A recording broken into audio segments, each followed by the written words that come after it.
The Bab's best known and most significant female follower is Tahira Qurrat al Ayn. She was born Fatima Baraghani in Qazvin probably in 1814, and she was executed for her beliefs, which were considered too progressive and too radical, in 1852. More research is definitely needed into Tahira specifically and her poetry, which is something that I work on, but also her theological writings, which are in Persian and Arabic and extremely difficult to understand if you don't have a proper training in the kind of writing of that early to mid-19th century.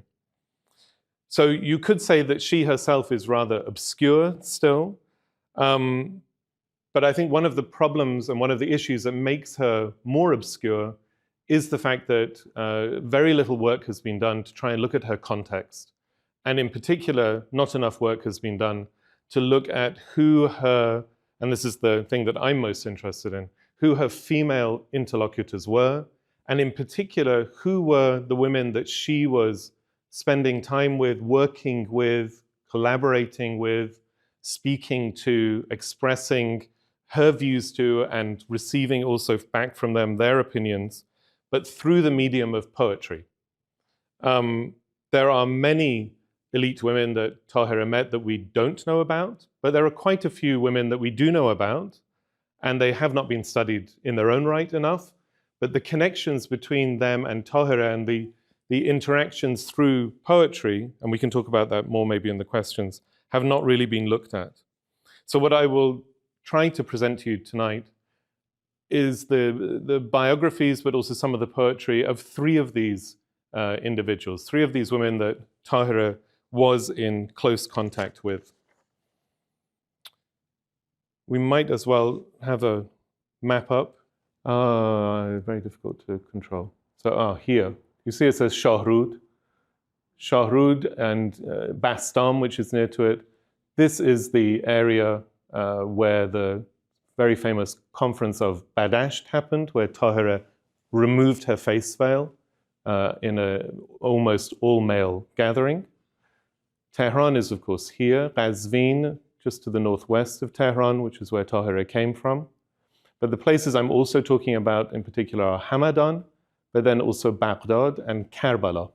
And the story that I'm telling really starts first in Baghdad, in Karbala, and then goes to Baghdad and comes back to Iran.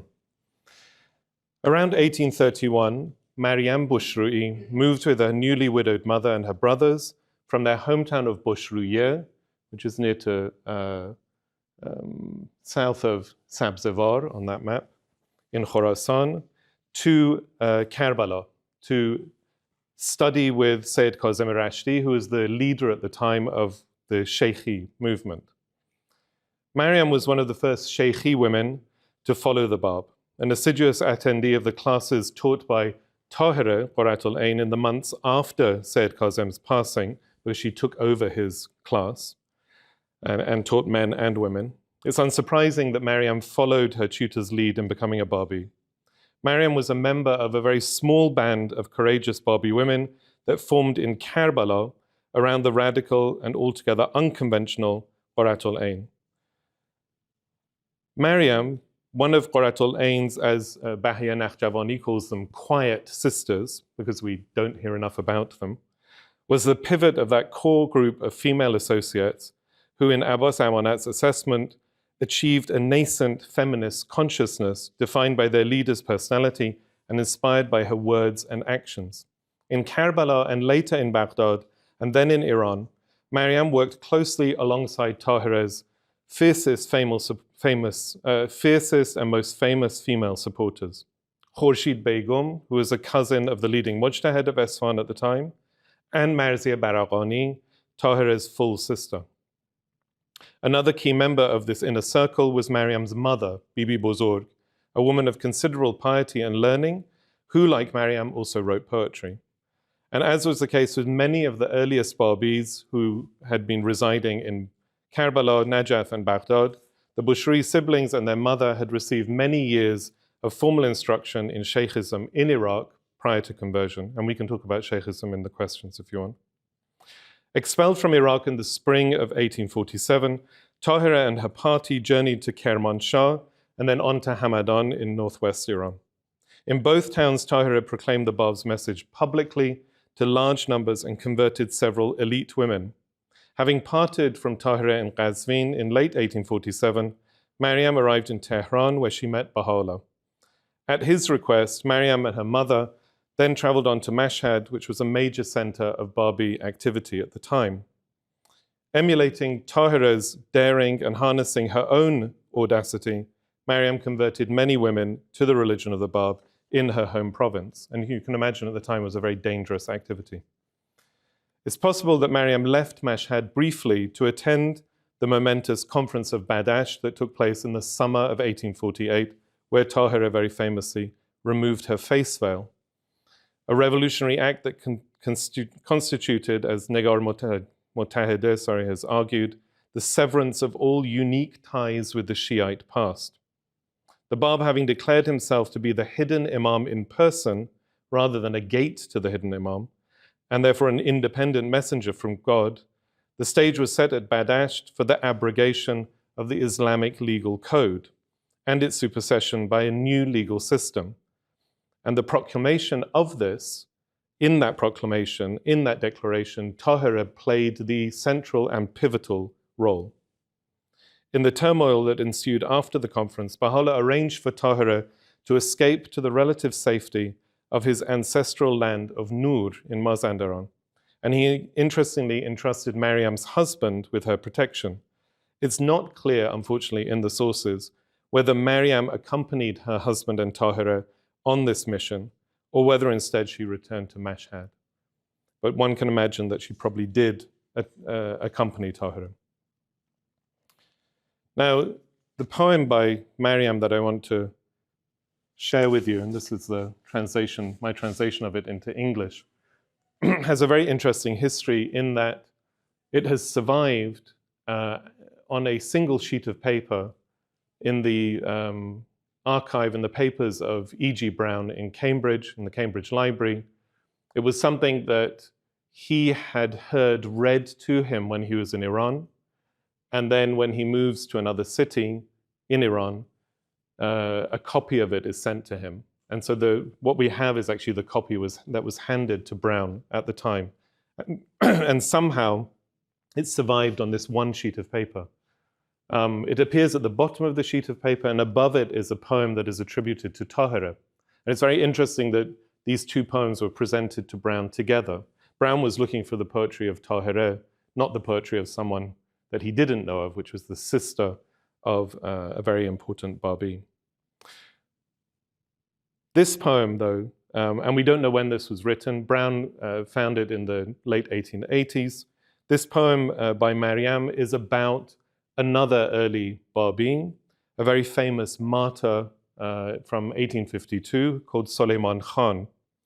And in this poem, Maryam talks about that martyrdom of Suleiman, but in the sense that she longs herself to be martyred for the cause of the Bab in a similar fashion. So Suleiman Khan was one of the Babis who was rounded up after there was an attempt on the life of Nasruddin Shah by a very small group of Babis, but a large group were rounded up. They had nothing to do with the plot, but they were incarcerated, tortured, and then a good number of them were executed. But Suleiman Khan's execution was so kind of elaborate and protracted and theatrical that it attracted the attention not only of Iranians who watched it, but also some European missionaries and diplomats. And it was reported even in the Times and in other newspapers. So they sought in executing Suleiman Khan to make a spectacle out of him, to humiliate, to silence him. But in fact, what seems to have happened was that they emboldened him.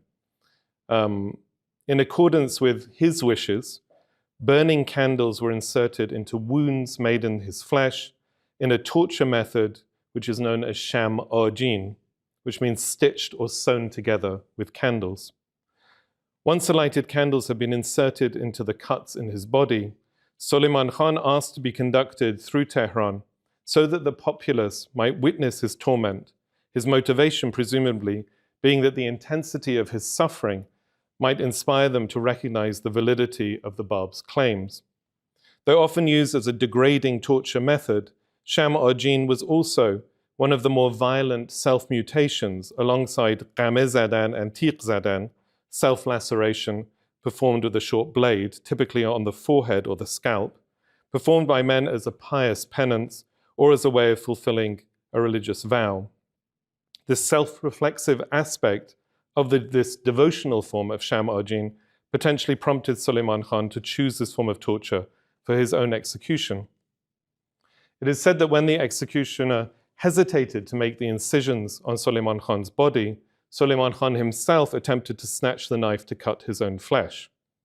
The executioner then ordered his men to cut a total of 9 deep holes in his flesh, 2 in his chest, 2 in his shoulders, 1 in the nape of his neck, and 4 others in his back.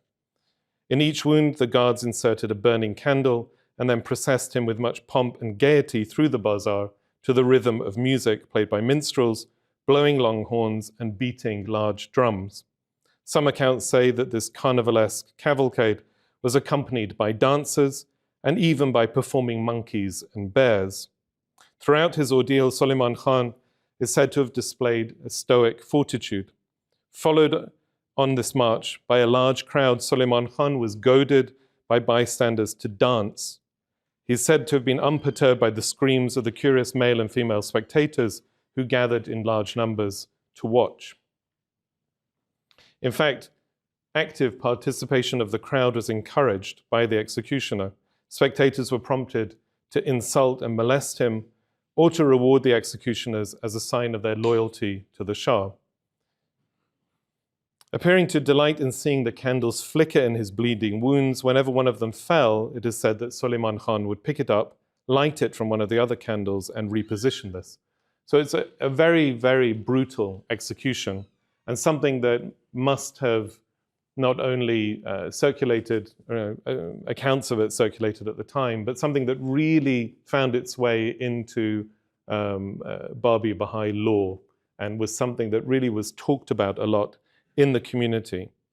Now, it is said that when the executioner mocked Suleiman Khan again and said, if you're enjoying this so much, why do you not dance and sing in enjoyment? At that point, he is said to have recited a very famous line from a very famous ghazal poem by Rumi, and is said to have recited the line that says, Yek dast jam me o yek dast zulf yar, in one hand a cup of wine and in the other the locks of the beloved. Raqsi chunin miyane meidanam arezus. I wish to dance like this in the middle of the square. But meidan is a very interesting word that we'll go back to. And what Maryam does is she takes the same famous ghazal by Rumi that begins with Ben Mayroch ke bagh u golestanam arezus, Brookshaw lab ke qand farawanam arezus, which is an erotic, mystical love poem. She takes that as the model for what she's doing, and she responds to it, but makes it about Suleiman and her desire to be like him. So if you look at I've highlighted the opening because it signals her connection, or the connection she's trying to build to Rumi. I've written a very long article about this one poem that I can send to anyone who's interested. But if you look at the way in which she ends the poem, it becomes really quite interesting. The climax of Maryam's poem comes in the last 2 couplets, so really in these last 4 lines here. As she pictures her own bloody martyrdom, she seeks to be struck down, she says, by the blades brandished by her enemies, and in the very final line, she declares her aspiration to reenact the superhuman fortitude of Suleiman Khan.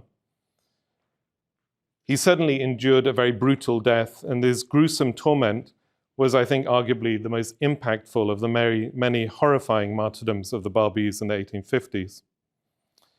On first inspection, and this was the impression of Brown when he received this poem, Maryam's ghazal is a straightforward response, or a jawab, to a celebrated ghazal by Rumi that I've mentioned.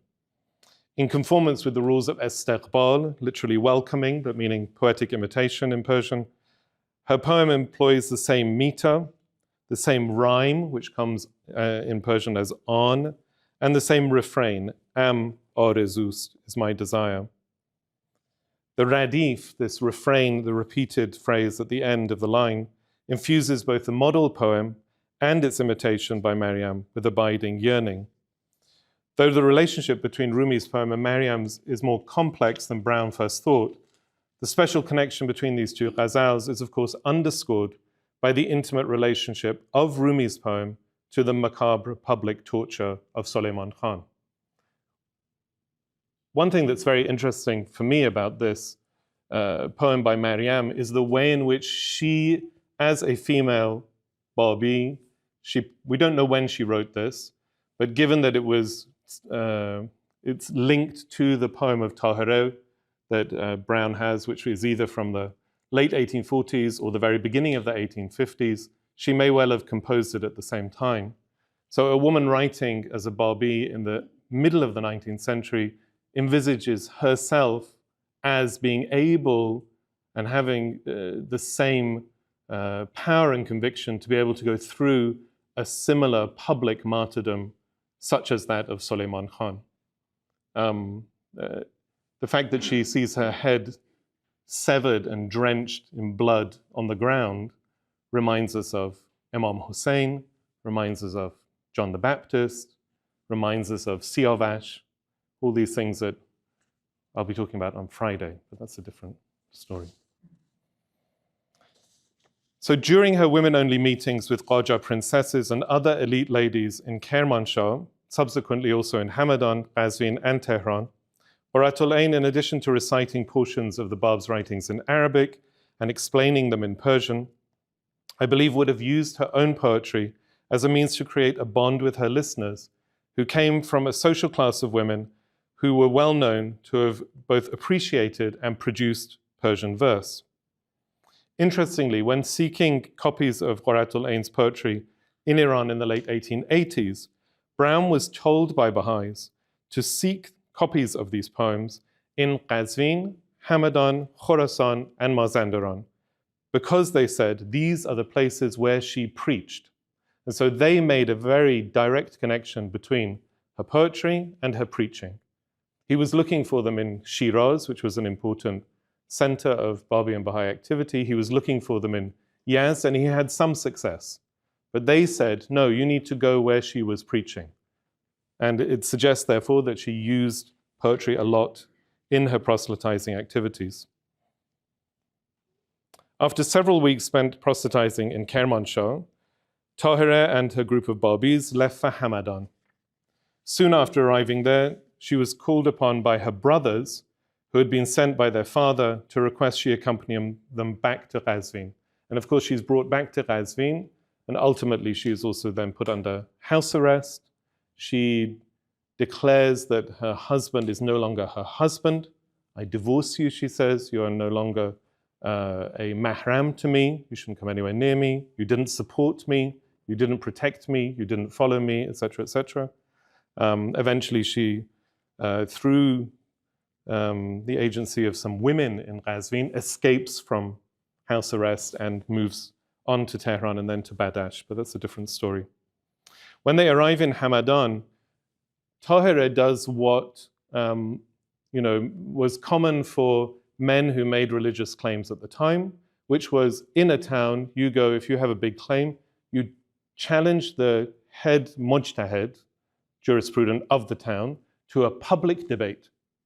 And so she immediately arrived in Hamadan, and she found out who is the chief mujtahid of Hamadan, and said, I want a public debate with you. He, of course, refused.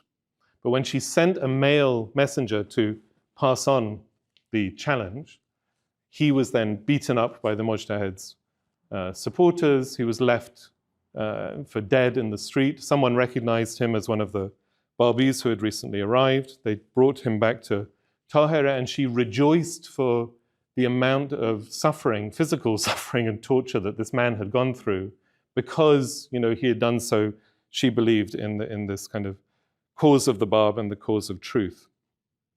But her other experiences in Hamadan seem to have been very positive. There was a good response from many of the Shaykhis who were in Hamadan.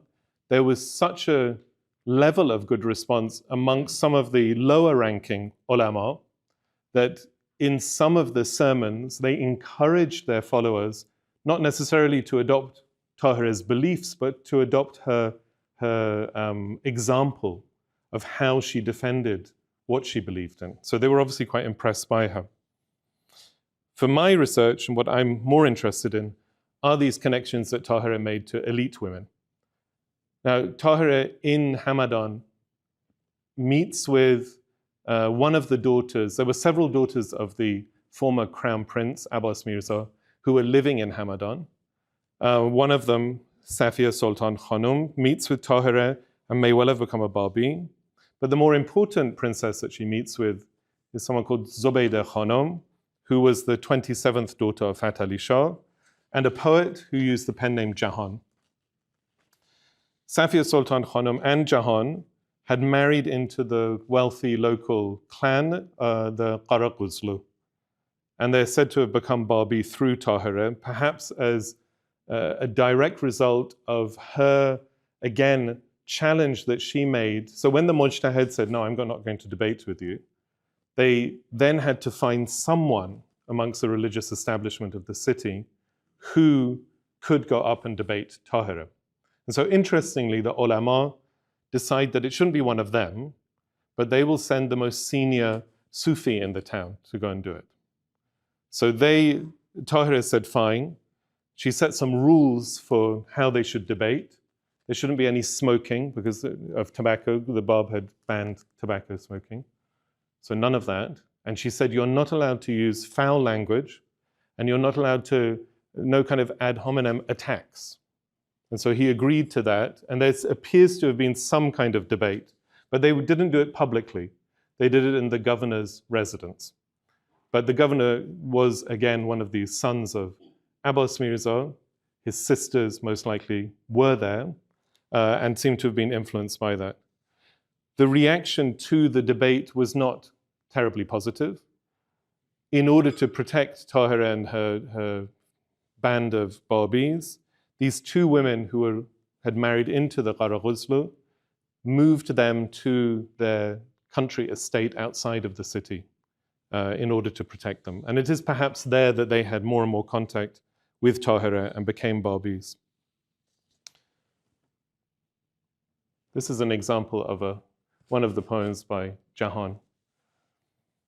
So she moved to Hamadan probably in 1826, marries into this local clan. It's very interesting that whenever in any of the Qajar histories that you read from that period, and even later, when they write about this lady, they are universally not only positive about her, but they attribute to her magical powers, that she was so saintly.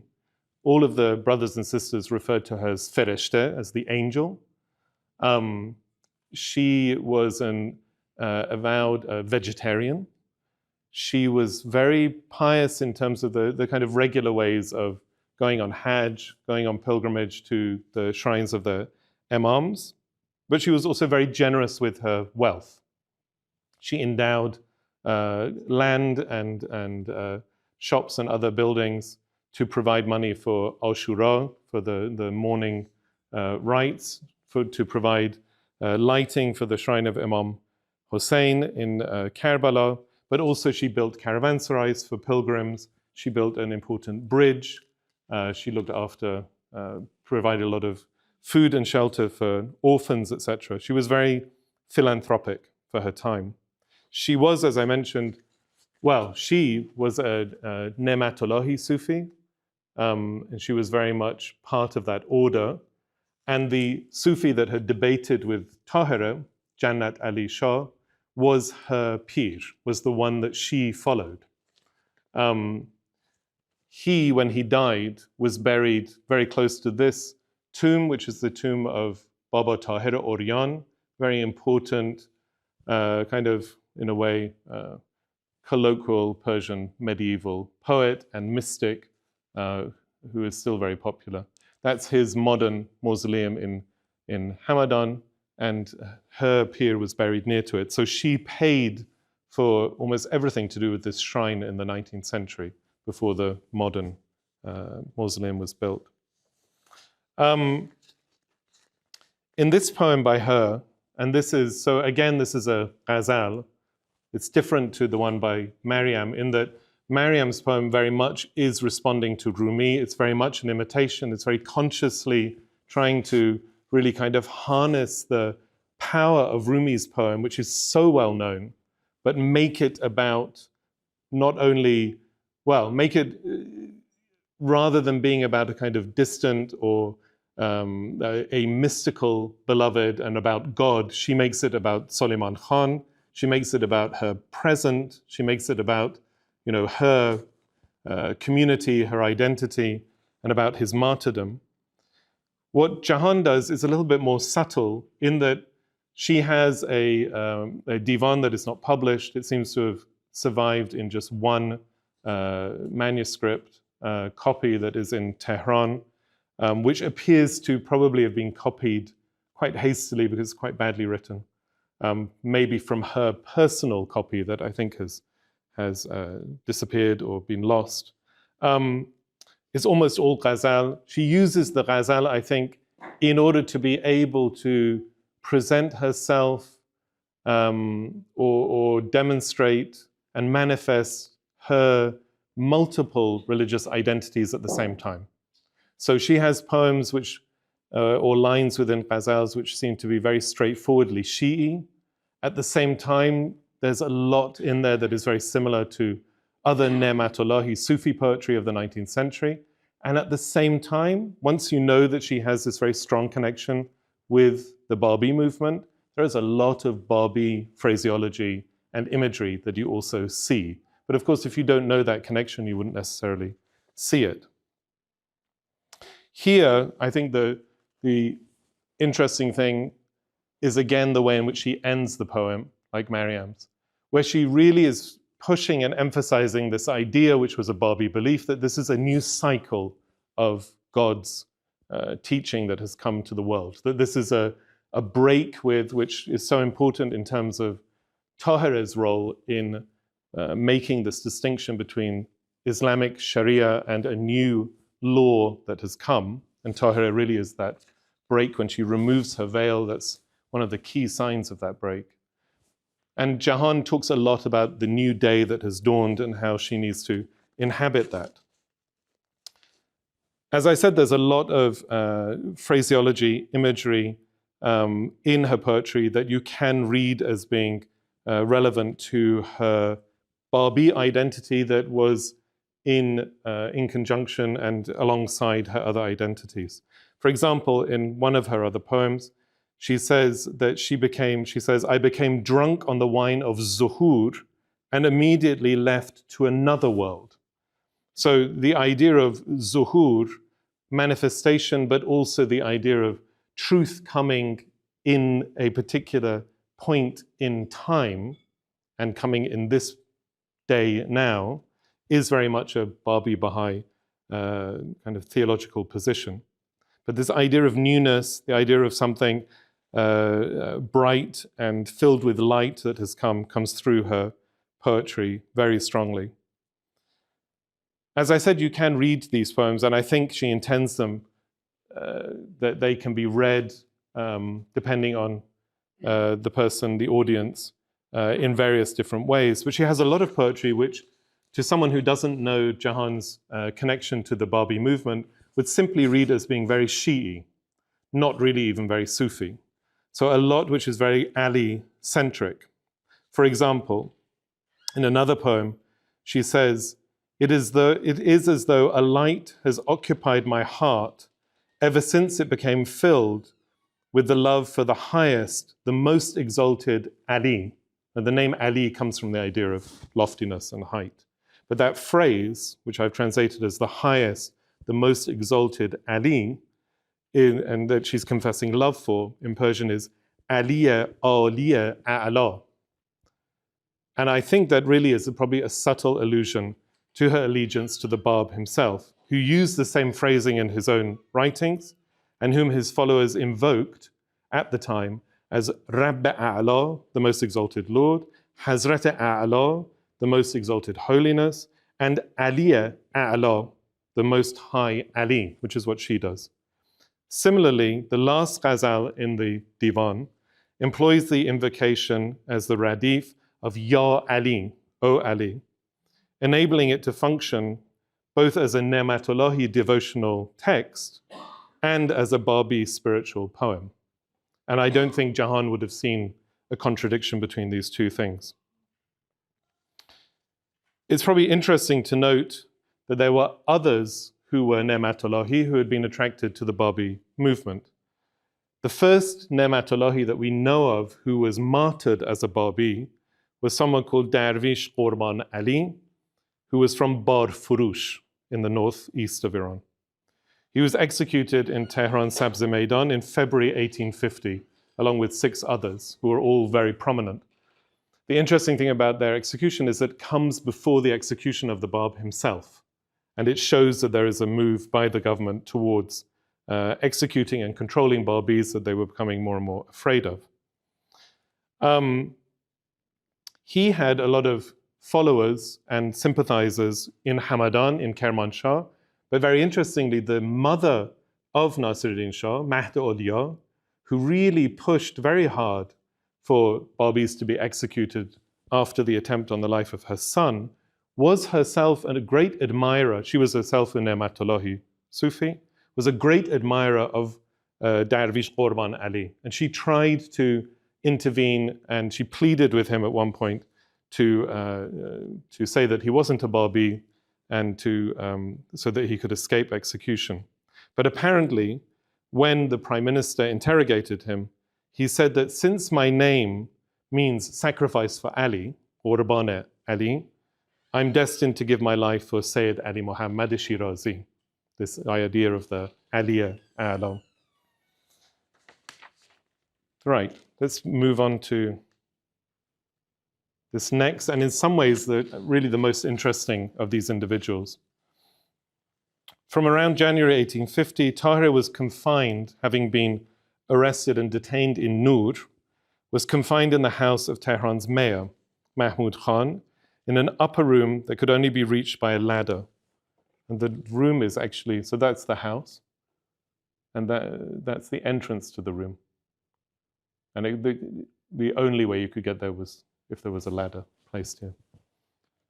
It was because of Tahira's elevated social rank that she was sent to the mayor's house rather than anywhere else. Many Babi men who were later executed in that same kind of wave of executions from 1850 to 1852 were also detained in the same house during Tahira's confinement there. But imprisonment did not hinder Tahira from proselytizing. Mahmud Khan himself, over time, became favorably inclined towards Tahira, and his wife in particular became so attached to her that she facilitated clandestine meetings between Tahira and eminent ladies of the capital, some of whom either converted or to Babism or became sympathizers. Abdul Baha says that Tehran's influential ladies made any excuse at the time to see Tahira in the mayor's house. On the occasion of the nuptials of the mayor's son, the princesses and wives of court ministers who had been invited there were apparently so entranced by Tahira's speech that they left the partying at the wedding and came and sought her company. We do have reports, although they're very kind of minimal, but we do have reports of Tahira's lasting impression on these elite women that were passed on by female eyewitnesses. And the wife of the mayor herself was one of those people that related quite a lot of information about Tahira's time there. It was the Babi women, and more importantly, I guess, the Muslim women who visited Tahira during her confinement in Tehran, who really spread her reputation as a woman of tremendous eloquence. And they spread that in the capital, but then beyond through their networks in Iran as a whole, and acted as conduits for her personal correspondence and facilitated the wider circulation of her poems.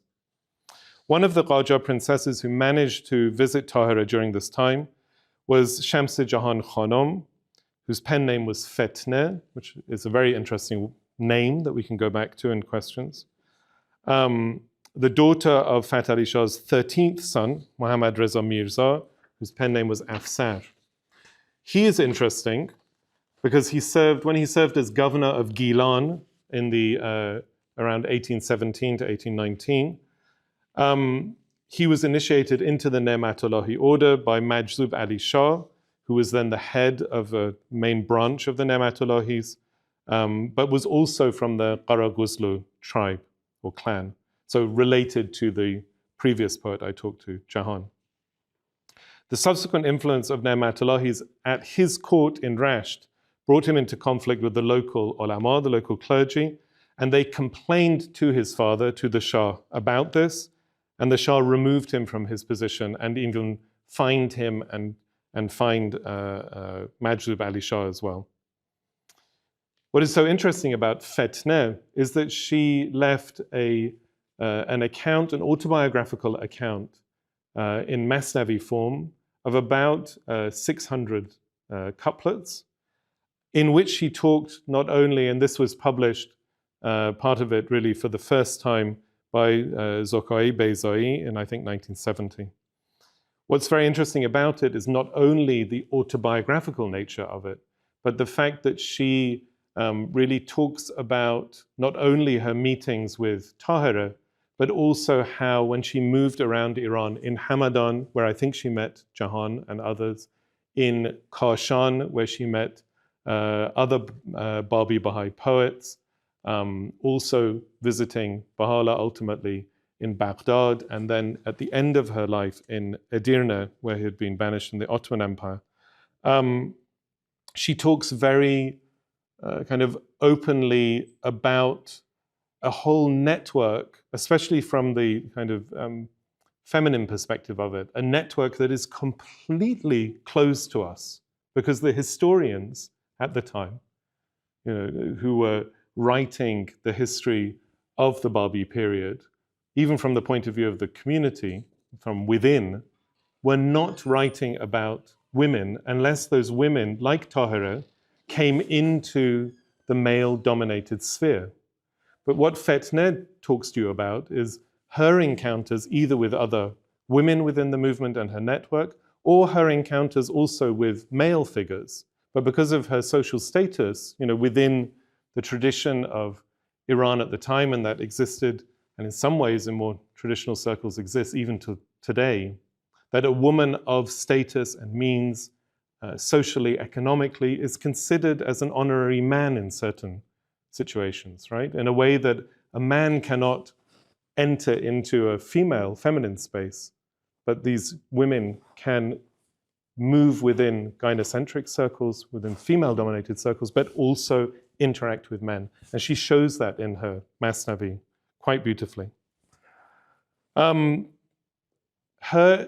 initial interaction with Tahira, which is what I have here from the Masnavi, happened because she must have known or got to know the mayor's wife, and she's one of these people that came clandestinely into the house and then gets discovered and kind of pushed out of the house.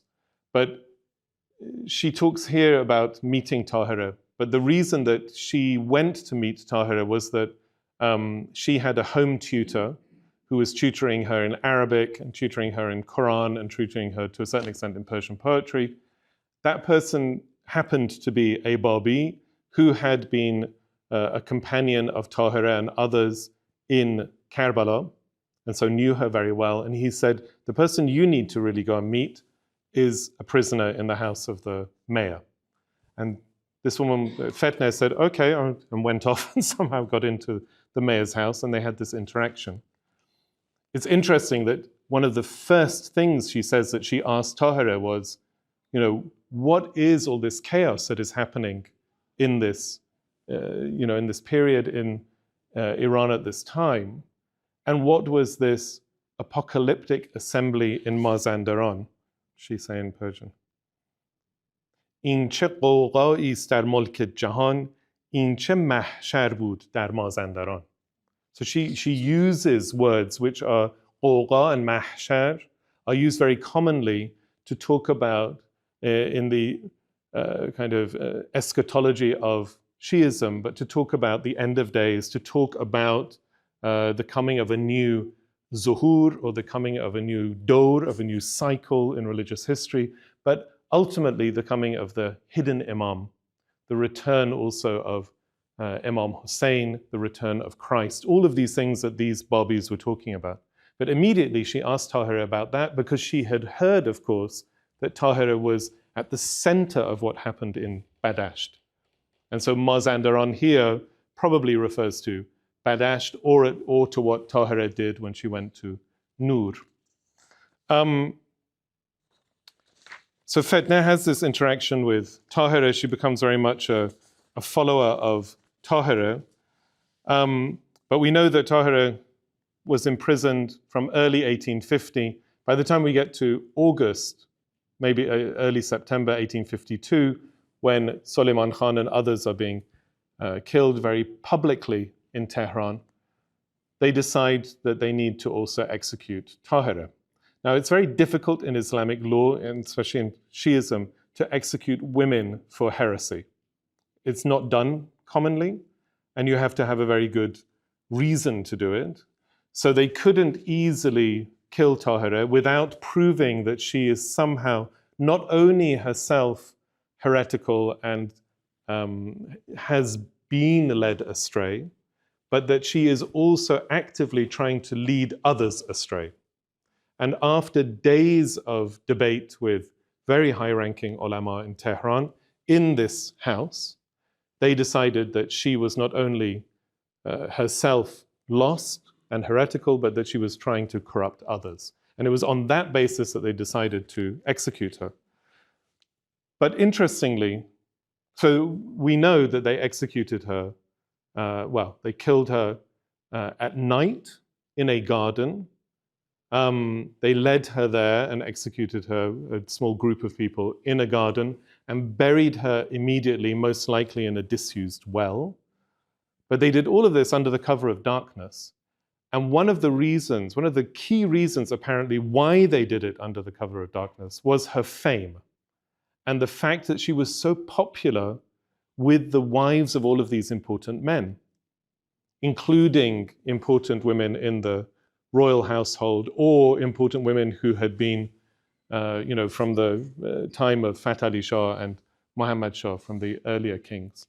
And so they feared a rebellion amongst their wives and their daughters if they killed her in public and if they killed her during the day. And so they decided to do it at night. So Fetneh talks about that quite a bit. What she also talks about, and it's interesting for those who study the relationship between the Babi movement and what we understand to be the Baha'i religion and the position of Baha'u'llah in both movements, and the fact that the majority of Babis, if they survived the pogroms and if they survived the executions and if they stayed Babi by the 1870s, the vast majority of those who survived had become followers of Baha'u'llah. This text is also very interesting for that process, because Fetneh, who is a follower of the Bab, very quickly the Bab is executed. She then looks for his deputy, who is the half-brother of Baha'u'llah.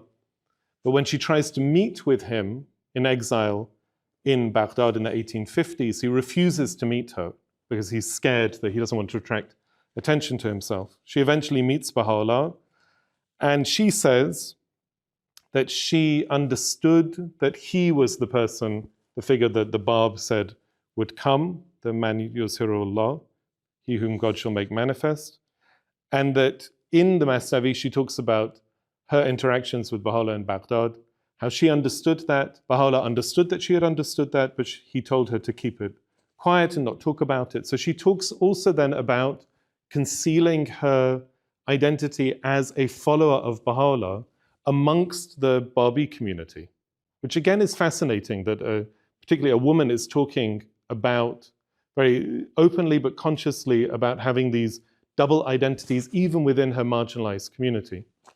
She then talks about going to Hamadan, where I think in Hamadan she says she met with men and women. It's very likely that she would have met with technically her aunt, Zubaydah Khanum. Jahan is her aunt, is her father's half-sister, and maybe with her cousins who had become Babi. But then in Khurasan, she says she met this poet who, like her, had recognized, she says, Baha'u'llah's station, but that he then shows her poetry that he has written, which he says, or she says, she realizes that he is saying in this poetry that he has recognized the station of Baha'u'llah, but only she understands that because she has also understood it. So she has this sense of being, she's proud of the fact that she's within that kind of elite group within the community who's understood this before 1863, before 1867, which are these important points.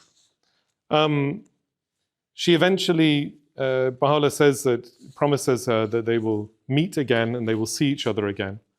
And eventually she does that. She sells a garden that she had inherited from her late father. She marries a Babi of a lower social status who can, basically as a travel companion, who can take her to Edirne in European Turkey. And she meets Baha'u'llah there, and she spends some time there. On her way back, it seems that she dies in Tabriz. So the Masnavi does seem to have been kind of worked on by her, because some of it that when she's writing about earlier periods, appears to be revised, perhaps revised by her in order to emphasize her understanding of the station of Baha'u'llah, perhaps before she understood who he was, but that's debatable. But it certainly seems to be unfinished. It's something that when she died, she had not yet really completed. She dies then probably in 1866, maybe 1867. There is a very interesting tablet, and more than one tablet actually, a piece of writing by Baha'u'llah that is addressed directly to Fetne, which is called or known as Lohe Fetne, and we can talk about her name in the questions. Baha'u'llah also called her, just like he gave the name to Maryam as Varaqatu Ferdos, the leaf, which was a typical way in Babi Baha'i speak of talking about ladies, the leaf of paradise. He calls Fetne Varaqatu Rezvan, another word for paradise or the good pleasure of God. But he also calls her Fetnatul Baqa, the test, the sedition, the fitne, which is a very interesting word, of eternity, Fitnatul Baqa. He calls her also Shams-e Jahan, which was son of the world, which is her given name, but also, and in a way is very kind of human and endearing, the princess in Tehran. Shahzadeh Khanum Fet Ta, in the land of Ta, in Tehran. So as I said, she died shortly after returning to Iran, probably in Tabriz. One of her full brothers, Muhammad Hashim Mirza, was a Babi sympathizer, maybe even a Babi for some time. And interestingly, his grandson became the president of Tehran's Literary Society, Anjumana Adabiya Tehran, and adopted his great-grandfather's Takhallus Afsar. So there's an interesting kind of literary genealogy that comes even with a figure that is so obscure as Fetne. So what does all of that tell us about Tahira? What does it tell us that we don't either know or we don't appreciate from the sources? I think it shows her impact on women who came from different parts of Iran or who were living in different parts of Iran. It's really a story of Iran in its broadest sense. Of course, it begins also in Iraq. Babi history begins in Iraq and not in Iran in many ways. Even these three elite women have quite distinct backgrounds. Now, of course, Fetne and Jahan are both Qajar princesses and are both matullahi, so there's a lot of similarity between them. But the first woman, Maryam Bushri, is from a fairly important Shaykhi family.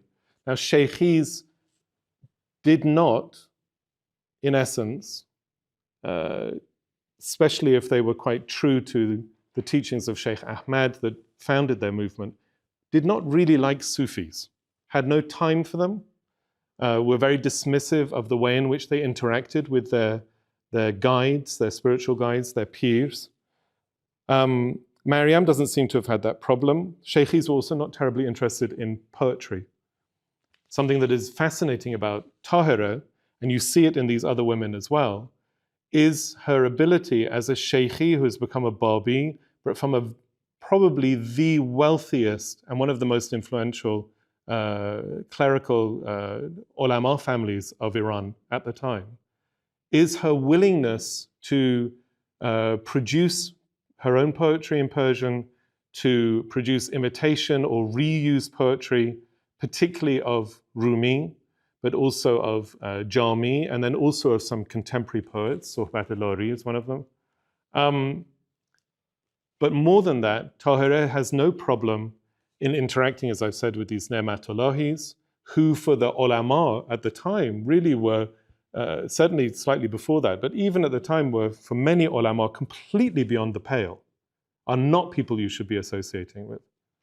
But Tahira also associated with Jews. One of the things she did in Hamadan was stay at least one night in the household of a very prominent Jewish physician in Hamadan. And this caused a huge problem amongst the ulama, because of course they saw her as a Muslim woman and said, an unaccompanied Muslim woman, what's she doing staying in the house of this Jewish physician? And then even more radical than that was that in a small town called Kerend, in a small town called Sahne, these are near to Kermanshah, on the way to Hamadan, Tahira associated freely and was very much respected by and responded to in a very positive way by the Yarsan community, by a community that is also considered to be heretical by Usuli ulama. In any case, I think you see aspects of what Tahira was doing across doctrinal lines, across different kind of faith and religious communities, whether inside or outside of Islam. You also see it in these other women. Of course, they were all elite, not only kind of socioeconomically, but elite in the fact that they were not only literate, but they were also producing literature. And that's something, of course, they shared with Tahira, but it's also something that gave them, all of them, some kind of access to male-dominated spheres of learning. And of course, if they might not be able to, I think the princesses probably could, but if they might not be able to, in person, take part in those networks and those communities dominated by men, their writing could. And we have the fact that Babis and then later Baha'is are, poetry of Tahira, of Maryam and other women is circulating amongst male circles and is being read and recited, which is something that Brown comments on quite a lot, shows that even if in person they weren't there, their writing was. Maryam, as we talked about, is a very good example of a poet of the time imitating really important poetry of the past that is very popular, is very well known. It's a very audacious thing to do for a poet who is not known. And I think she does it very well. But she makes that poem, as I said, about her living Karbala, about her community's suffering, not about anything else. She doesn't kind of dress it up as something else. And on the other end of the spectrum is perhaps Jahan, using the very ambiguous, multi-layered, very unclear in many ways form of the ghazal, and the way in which the ghazal works is perfect for her to show, to partially unveil, partially show, but also conceal her multiple identities, and to talk as straightforwardly as a Shi'i, but then also as an matullahi and also as a Babi at the same time. And then Fetne's poem, I think, is amazing. I mean, the fact that, I know I should translate the whole thing into English, but the fact that a woman at that time is writing autobiographically in a way that is consciously so. She says at one point, and I'll end there. So she says in her poem, At every moment, to describe my own state, I spoke in the language of poetry. Whosoever wishes to explain my state, tell him, or tell her, because Persian doesn't have gender, go and read Fetne's book. I think she's talking about men. هر زمان از شرح حال خیشتن بر لسان شعر می گفتم سخن. هر که احوال مرا خواهد بیان گو برو تو دفتر فتنه بخوان. Thank you.